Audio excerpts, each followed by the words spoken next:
from Qatar's new museum designed by Frenchman Jean Nouvel that's described as a representation of a nation to the exhibition of the year in Paris. Welcome to Encore. And we're starting here, where a new show has already sold 150,000 tickets. Last time there was a similar exhibition in Paris. It set a visitor attendance record that still stands. Olivia Salazar-Winspear takes us inside the tomb of ancient Egyptian pharaoh Tutankhamun, which has been transported to the Grande Halle de la Villette nearly a century after it was discovered.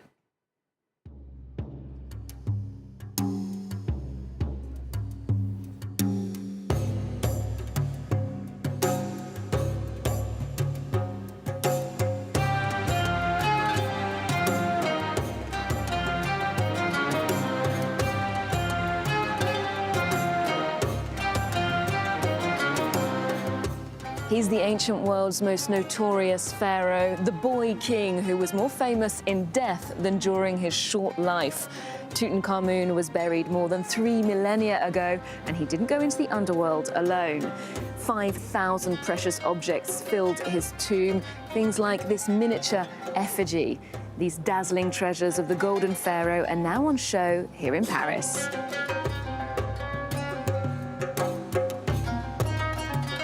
Here, because we are celebrating 100 years since the discovery of the tomb of Tutankhamun, we wanted to have 150 objects as a reflection of the whole treasures. So by coming to the exhibit and looking at this 150 objects, it is as if you already visited the whole treasure of Tutankhamun. And we see that the mummy itself and the death mask are not featured in this exhibition. Can you explain a little bit about why not? Of course, we do have objects which mark it as icons. You know, objects cannot leave Egypt by the Egyptian law of antiquities. Mummies, we do not send mummies abroad. The mask and the coffins and the shrines, these are the objects which cannot leave Egypt. But among the 150 objects, masterpieces, for example, what we have in front of us, this is the mummy dressing of Tutankhamun. These are the objects. One day it was on the body of Tutankhamun for thousands of years. Objects that only came to light in 1922 when the British explorer Howard Carter and his financial backer Lord Carnarvon ventured into the Valley of the Kings and uncovered the sarcophagus, surrounded by jewellery, furniture and some imposing gatekeepers.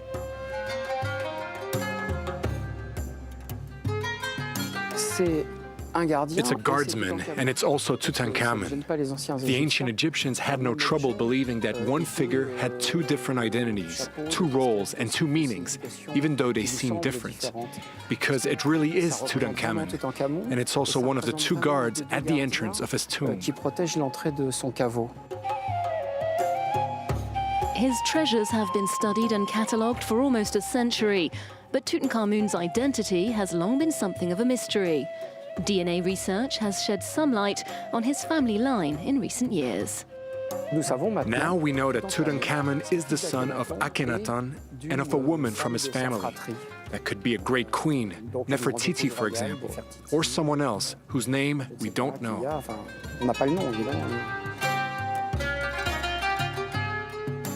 Visitors to this show have an exceptional chance to see these pieces before they go on display permanently at Giza. The Great Egyptian Museum is still under construction, but once it's finished, it will be the largest archaeological museum in the world. A suitably grandiose resting place then for King Tut, his treasures, and the myths and legends that surround them.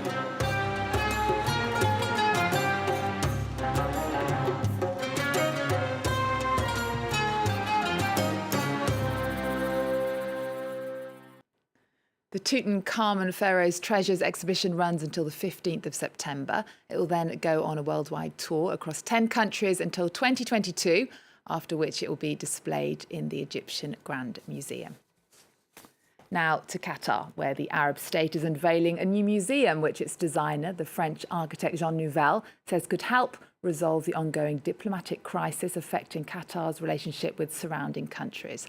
The lavish project is a way for the Gulf nation to prop up its international image before it hosts the 2022 FIFA World Cup. Laurent Bestechter has more. Its tangle of interlocking discs closely echo the shape of a desert rose. Set along the Doha seaside, the Qatar National Museum is one of the first buildings visitors see when they land in the capital. French architect Jean Nouvel spent over 10 years working on the monument to create a new cultural landmark in the Middle East. The building has to be a symbol, has to be with a lot of dignity, cannot be something fragile. The ambition is to be an iconic building and to create a destination. Inside the museum, 11 permanent galleries use light, images, and sounds to tell the story of Qatar.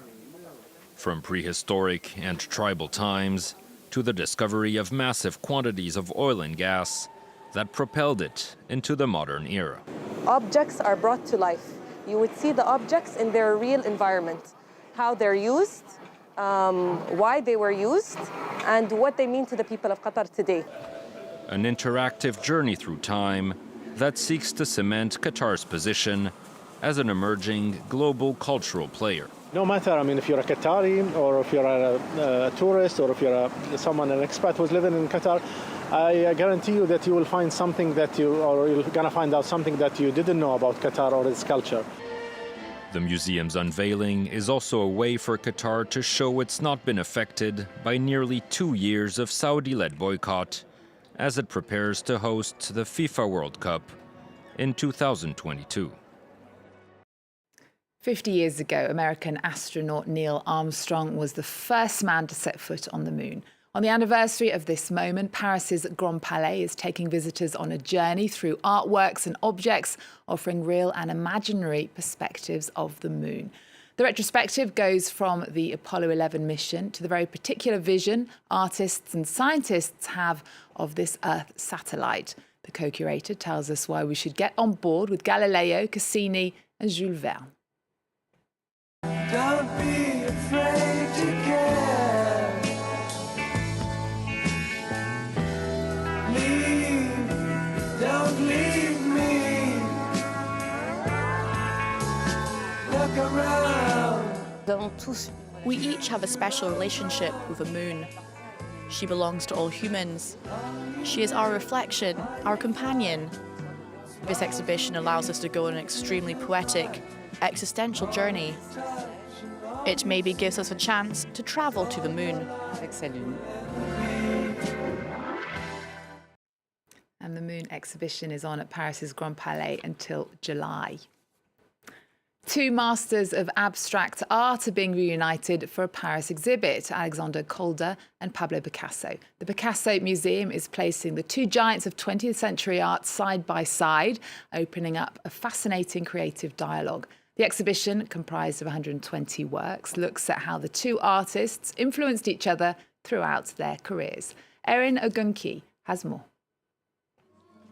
In the courtyard of the Picasso Museum in Paris, the first visible work of art is not one of the Spanish painters, but rather a structure by the American sculptor Alexander Calder. His work also greets visitors all throughout the museum's hallways, alongside that of Pablo Picasso's. It's the first time the two artists' work has been juxtaposed with one another. Picasso was not only a painter, and Calder was not only a sculptor. They were two of the 20th century's geniuses. Some of their early works bear striking similarities. Take these sculptures cast by Picasso in the 30s, and this piece of Calder's from the same period. The same metal wiring molded into sculptures. The parallels continue with this Picasso drawing of a constellation, alongside Calder's sculpted interpretation. For years, the two artists engaged in creative dialogue through their work, like here, when they both decided to paint their workshops. So did one outright copy the other, or was it more reciprocal inspiration? Of course, we are mutually influenced by each other, but also by avant-garde artists, especially in the 30s, when exhibitions at workshops or museums allowed different artists to discover each other's work. The exhibition brings to light 64 of Calder's works, which are on loan from the United States for the occasion.